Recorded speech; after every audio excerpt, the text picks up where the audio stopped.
میرا بیٹا اعتکاف میں بیٹھے گا 2 دن پہلے میں سب کو بتا رہا ہوں، پھر میں اس کے لیے کھانا، آئس کریم، کیک جو جو اس کو پسند ہے لے کے جا رہا ہوں. لوگ پوچھ رہے کہاں جا رہے ہیں، پتہ نہیں ہے میرا بیٹا اعتکاف میں، تو مسجد میں اس کے دوست بھی ہیں تو لے کے جا رہا ہوں. پھر وہاں جا رہا ہوں تو موبائل پہ بہنوں سے بات کرا رہا ہوں، 3 دن ہو گئے ماشاءاللہ چہرے پہ، ذرا بات تو کرو. اسی طرح جو ہے وہ جب وہ واپس آ رہا ہے تو ہار لے کے میں مسجد کے باہر کھڑا ہوں. کیا یہ چیزیں ترغیب کے لیے یا ترغیبی نقطہ نظر سے اچھی ہیں کہ دوسرے لوگ بھی اپنے بچوں کے لیے اہتمام کر کے اسے بھیجیں کہ وہ 10 دن اپنے کھیل کود، کرکٹ، رات کو لوڈو اور سائیکل، موٹر سائیکل چلانا، یہ وہ ان سے بچ کر وہاں جائے، یا یہ ریاکاری میں آئے گا؟ کیونکہ تھوڑا سا شائبہ فیشن کی طرف بھی جا رہا ہے کہ سارے کے سارے اس یکسوئی کے لیے نہیں جاتے جس کا مفتی صاحب نے تذکرہ کیا. تو جو لوگ جا رہے ہیں وہ فیشن اس کو بنا رہے ہیں، یا آپ کہیں گے کہ یار شبیر بھائی ہم کیوں اتنی بات کریں، جو کوئی جس طرح سے کر رہا ہے اس کو کرنے دیں، ہم پیوریفائی کرنے جائیں گے، خالص کرنے جائیں گے تو جو ہو رہا ہے کام وہ بھی رک جائے گا؟ آپ کا کیا خیال ہے؟ بسم اللہ الرحمن الرحیم. شبیر بھائی، بنیادی طور پر اعتکاف کا جو مقصد ہے وہ اللہ جل مجدہ الکریم کا قرب حاصل کرنا ہے، کہ انسان اپنی جبلت میں، اپنی فطرت میں دونوں خصوصیات رکھتا ہے. ایک انسان کے جسم کی خصوصیات ہیں اور ایک انسان کے روح کی خصوصیات ہیں. جسم کی خصوصیات کا تقاضا یہ ہے کہ انسان ہجوم میں جائے اور انسان رش والی جگہوں میں جائے اور عیش و عشرت سے جو ہے وہ مستفید ہو، اس سے فائدے حاصل کرے. لیکن روح کا تقاضا یہ ہے کہ روح یہ کہتی ہے کہ مجھے یکسوئی چاہیے، جیسے مفتی صاحب نے کہا، اور مجھے اکیلا پن چاہیے، تنہائی کہ چاہیے. جیسا تنہائی چاہیے، جیسا کہ وہ کہا گیا کہ دل میں ہو یاد تیری اور گوشہ تنہائی ہو، پھر تو خلوت میں عجب انجمن آرائی ہو. تو بنیادی طور پر تو اعتکاف کا مقصد یہ ہے. ہمارے محدثین نے یہ بات لکھی، میں آپ کی بات کی طرف آتا ہوں. میں چاہ رہا ہوں کہ تھوڑا ایک بنیاد سمجھ آ جائے لوگوں کو.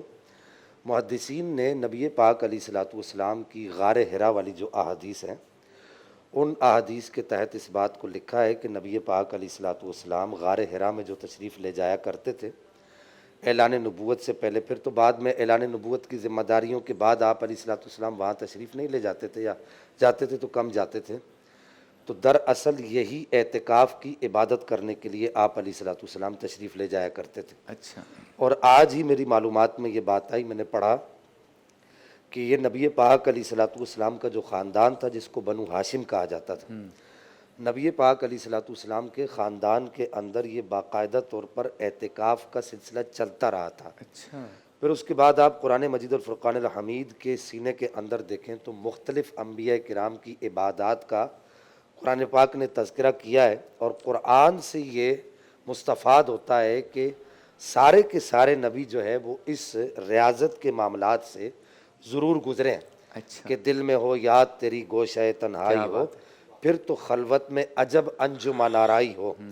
حضرت آدم علیہ السلام کے بارے میں ایک روایت یہ بھی ملتی ہے کہ آپ علی نبینا علیہ الصلوۃ والسلام 40 سال تک اس کیفیت میں رہے باقاعدہ طور پر. اچھا. اور اسی طریقے سے حضرت نوح علی نبینا علیہ الصلوۃ والسلام کے بارے میں ایک روایت یہ بھی ملتی ہے کہ آپ 150 سال اس کیفیت میں رہے. مفتی صاحب نے شروع میں ایک جملہ کہا تھا کہ یہ پرانی عبادت ہے، تو اس سے یہ سمجھ آتا ہے کہ یہ بہت پرانی عبادت ہے اور یہ انبیاء کرام کی عبادت ہے. اور پھر سورہ اعراف کے اندر حضرت موسیٰ علیہ نبینا علیہ الصلوۃ والسلام کا باقاعدہ طور پر تذکرہ ہے کہ پہلے اللہ جل مجدہ الکریم نے آپ کو یکسوئی اختیار کرنے کا، اگر اس کا آپ یہ معنی کریں کہ اعتکاف میں بیٹھنے کا 30 دن کے لیے حکم ارشاد فرمایا. اور پھر اس کے بعد بعض مصلحتوں کے تحت اللہ جل مجدہ الکریم نے آپ کو ارشاد فرمایا کہ اب 10 دن مزید بڑھا دو. پھر 40 دن آپ نے متواتر اعتکاف کیا. اچھا. اب آپ کا جو سوال ہے کہ اس کی 2 صورتیں ہو سکتی. دیکھیے بنیادی طور پر ہم کسی کی نیت پر شک نہیں کر سکتے، کیونکہ نیت کا جو تعلق ہے وہ دل کے ساتھ ہے. اور نبی کریم علیہ الصلوۃ والسلام نے اسی پر یوں سمجھیے کہ امام نووی نے ارشاد فرمایا کہ اسی پر پورے دین کی بنیاد رکھی گئی ہے کہ انما الاعمال بالنیات، کہ سارے کے سارے اعمال کا دار و مدار نیت پر ہے. اگر وہ بزرگ جن کی طرف آپ اشارہ کر رہے ہیں وہ اپنے بیٹے کے اعتکاف کا ڈنڈورا پیٹ رہے ہیں اور وہ اس نیت سے پیٹ رہے ہیں، یعنی اس نیت سے وہ شور کر رہے ہیں کہ لوگوں کو بھی ترغیب ملے.